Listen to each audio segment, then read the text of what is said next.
नमस्कार दोस्तों, आप सभी का स्वागत है।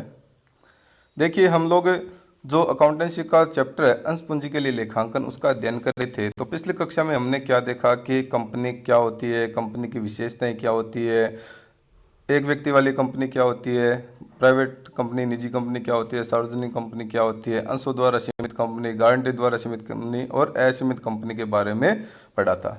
तो आज की हमारी क्लास में हम पढ़ेंगे अंशों के प्रकार के बारे में। क्या पढ़ेंगे? अंशों के प्रकार के बारे में। देखिए, कंपनी की अंश पूंजी के बारे में हम बात करते हैं तो कंपनी की अंश पूंजी क्या होती है? कंपनी की अंश पूंजी से आशय उस राशि से जिसे कंपनी निर्गमित कर प्राप्त करती है, यानी शेयर कैपिटल वह होती है जो कंपनी जनता में इश्यू करती है और राशि प्राप्त करती है। यदि एक सार्वजनिक कंपनी है तो जनता में अपने अंश निर्गमित करती है, और एक प्राइवेट कंपनी है, निजी कंपनी है, तो अपने सदस्यों को, संचालकों को, रिश्तेदारों को अपने अंश है उनका निर्गमन करती है। क्यों? क्योंकि निजी कंपनी है अपने अंशों के निर्गमन पर प्रतिबंध लगाती है, अंशों के स्थानांतरण पर प्रतिबंध लगाती है, और जनता से अंशों में जनता में अंश है वो निर्गमित नहीं करती है। ठीक है।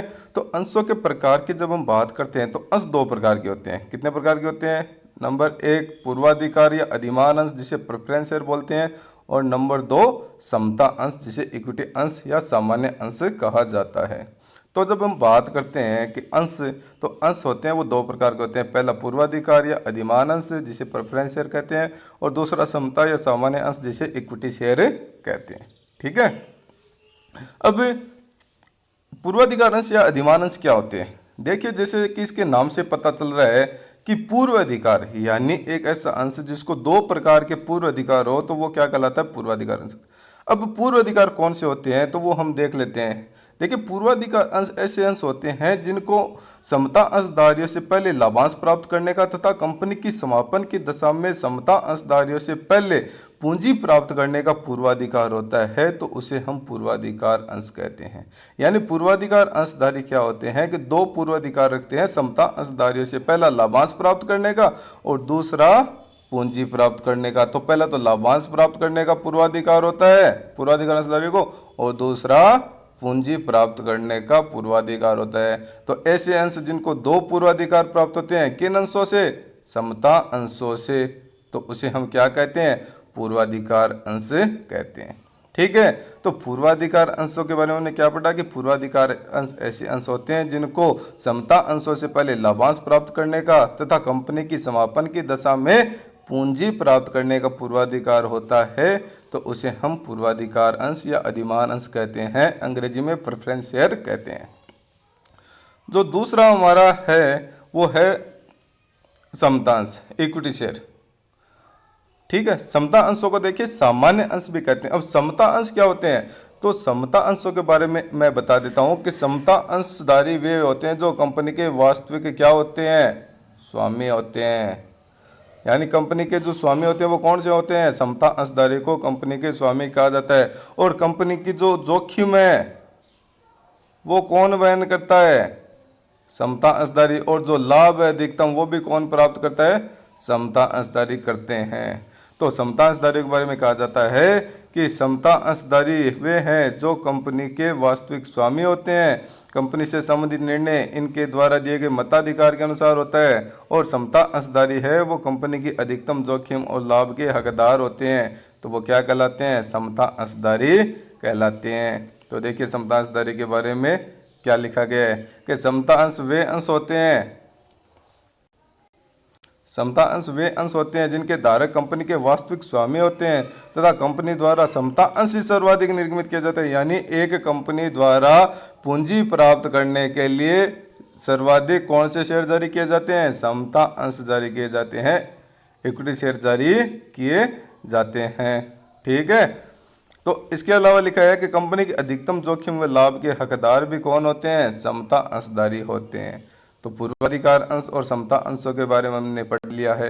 अब देखें, इन दोनों अंशों में क्या होता है? कुछ फर्क होते हैं, अंतर होते हैं। तो अब हम इनके अंतर के बारे में पढ़ेंगे। समता अंश व पूर्वाधिकार अंश में क्या अंतर होते हैं? तो देखिए, अंतर के जो आधार है वो मैंने स्क्रीन पर लिख रखे हैं। पहला जो अंतर है लाभांश की दर। देखिए, समता अंशधारियों में लाभांश की दर है वह पूर्व निर्धारित नहीं होती है, जबकि संचालकों द्वारा इसको निश्चित किया जाता है, हर साल बदलती रहती है। जबकि पूर्वाधिकार अंशधारियों पर लाभांश की दर निश्चित होती है। क्यों? क्योंकि पूर्वाधिकार अंश निर्गमित करते समय ही लाभांश की दर निश्चित कर दी जाती है, जैसे 8% प्रेफरेंस शेयर या 10% प्रेफरेंस शेयर। तो इनके साथ जो ये दर लिखी होती है वो इनकी क्या होती है? लाभांश की दर होती है। तो पहला जो अंतर हमने पढ़ा कि लाभांश की दर, तो समता अंशधारियों पर लाभांश की दर निश्चित नहीं होती है, ये संचालकों द्वारा निर्धारित की जाती है और हर साल बदलती रहती है। पूर्वाधिकार अंशधारियों पर लाभांश की दर निश्चित होती है और निर्गमित के समय ही इसको तय कर दिया जाता है। दूसरा, लाभांश प्राप्ति का अधिकार। देखिए, पूर्वाधिकार अंशधारियों को समता अंशधारियों से पहले लाभांश प्राप्त करने का अधिकार होता है, जबकि समता अंशधारियों को पूर्वाधिकार अंशों को लाभांश देने के बाद में यदि लाभांश शेष रहता है तो लाभांश प्राप्त करने का अधिकार होता है। ठीक है। तीसरा है बकाया लाभांश। देखिए, यदि किसी वर्ष कंपनी को अगर लाभ होता है, बकाया लाभांश के बारे में पढ़ रहे हैं कि यदि किसी वर्ष अगर लाभांश होता है तो समता अंशधारियों को भुगतान कर दिया जाता है। यदि किसी वर्ष लाभांश नहीं होता है तो समता अंशधारियों को कोई बकाया लाभांश का आगे भुगतान नहीं किया जाता है। जबकि पूर्वाधिकार अंशधारियों की हम बात करते हैं, पूर्वाधिकार अंशधारियों की, तो पूर्वाधिकार अंशधारियों में संचय पूर्वाधिकार अंश ऐसे होते हैं जिनके बकाया लाभांश का भुगतान आगे किया जाता है। ठीक है। अगला है परिवर्तनीयता। देखिए, पूर्वाधिकार अंशों को अगर उनके निर्गमन के समय अगर कोई शर्त है, यानी पूर्वाधिकार अंशधारियों को जारी करते समय यदि कोई प्रकार की शर्त है या उसका उल्लेख है कि इनको हम समता अंशों में परिवर्तित कर सकते हैं, इनको परिवर्तित किया जा सकता है, लेकिन समता अंशों को कभी परिवर्तित नहीं किया जा सकता। समता अंश अपरिवर्तनीय होते हैं। समता अंश क्या होते हैं? अपरिवर्तनीय होते हैं। जबकि पूर्वाधिकार अंशों के निर्गमन के समय यदि शर्त हो तो इनको समता अंशों में परिवर्तन किया जा सकता है। नंबर 5 हमारा जो बिंदु है वो है शोधन। देखिए, समता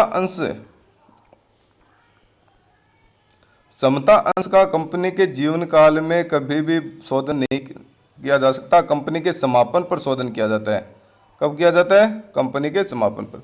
यानी समता अंशधारियों को उनकी राशि है वो कंपनी के समापन पर ही भुगतान की जाती है, कंपनी के जीवन काल में नहीं की जाती। जबकि पूर्वाधिकार अंशधारियों की बात करते हैं हम, तो पूर्वाधिकार अंशधारियों की एक निश्चित समय के बाद में राशि भुगतान कर दी जाती है। तो हमने पढ़ा है कि पूर्वाधिकार अंशधारी शोधनीय और अशोधनीय होते हैं। शोधनीय पूर्वाधिकार अंश ऐसे होते हैं जिनका एक निश्चित समय के बाद में क्या कर दिया जाता है? भुगतान कर दिया जाता है। और अशोधनीय पूर्वाधिकार अंश, तो आपने पढ़ा होगा कि कंपनी अधिनियम 2013 के अंतर्गत अशोधनीय पूर्वाधिकार अंश कंपनी जारी नहीं कर सकती है। अगला है मताधिकार, वोट देने का अधिकार। देखिए कि एक कंपनी में जो समता अंशधारी होते हैं उनको मताधिकार हर हालत में देने का अधिकार होता है। यानी समता अंशधारी वोट देने का अधिकार रखते हैं। क्यों? क्योंकि अगर कोई भी निर्णय लिया जाता है कंपनी की साधारण सभा में तो समता अंशधारियों को उसमें शामिल होने का और वोट देने का क्या होता है? अधिकार होता है। लेकिन पूर्वाधिकार अंशधारी को सामान्यतः वोट देने का अधिकार नहीं होता है। तो एक अंतर ये हो गया। अगला जो हमारा अंतर है पूंजी का भुगतान। देखिए, समता अंशधारियों को पूंजी का भुगतान है वो पूर्वाधिकार अंशधारियों को भुगतान करने के बाद किया जाएगा, जबकि पूर्वाधिकार अंशधारियों को समता अंशधारियों से पहले पूंजी का भुगतान किया जाएगा। क्यों? क्योंकि पूर्वाधिकार अंशधारियों को लाभांश और पूंजी प्राप्त करने का पूर्वाधिकार होता है। तो इस प्रकार हमने देखिए कि कंपनी के जो अंश है उनका अध्ययन किया कि एक तो होता है पूर्वाधिकार अंश और एक होता है समता अंश, और इनके बीच में अंतर क्या होते हैं? तो अंतर हमने 7 बिंदु पढ़े हैं। इन 7 बिंदु के आधार पर हमने इनका अर्थ भी समझा है और इनमें जो अंतर है वो भी हमने जाने हैं। तो ठीक है, आज की क्लास में हम इतना ही पढ़ेंगे, बाकी अगली क्लास में पढ़ेंगे। Thank you.